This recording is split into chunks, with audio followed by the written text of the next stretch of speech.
The water cycle is a natural process that keeps water moving around the Earth. It's a continuous cycle that involves several stages, and it's crucial for maintaining life on our planet. Here's a step-by-step explanation. 1. Evaporation. Evaporation is when water turns into water vapor, a gas, and rises into the atmosphere. This happens when the sun heats up water in rivers, lakes, oceans, and even puddles.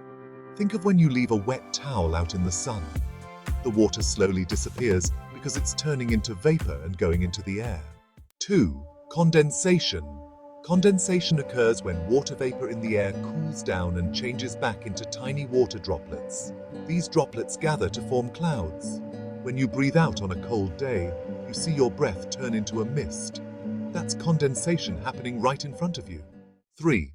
Precipitation. Precipitation happens when the water droplets in clouds become heavy and fall back to the earth as rain, snow, sleet, or hail. When it rains, the water that fell from the clouds goes back to the ground. This can also happen as snow or hail depending on the temperature. Collection. Collection is the process where water falls back to earth and gathers in bodies of water like rivers, lakes, and oceans. Some of it also soaks into the ground and replenishes groundwater supplies. After it rains, you might notice puddles on the ground or streams flowing into rivers.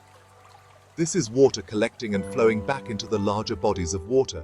Infiltration and percolation. Infiltration is when water soaks into the soil from the surface. Percolation is the movement of water through soil and rocks to reach underground reservoirs known as aquifers.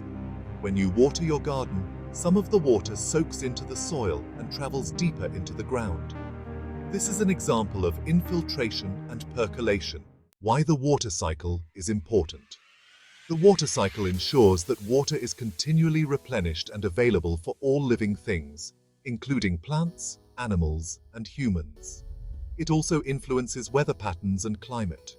For example, the process of evaporation and condensation can lead to rain and storms. Additionally, it helps maintain natural balances in ecosystems by distributing water around the planet. Fun fact: the water you drink today may have been part of the cycle for millions of years.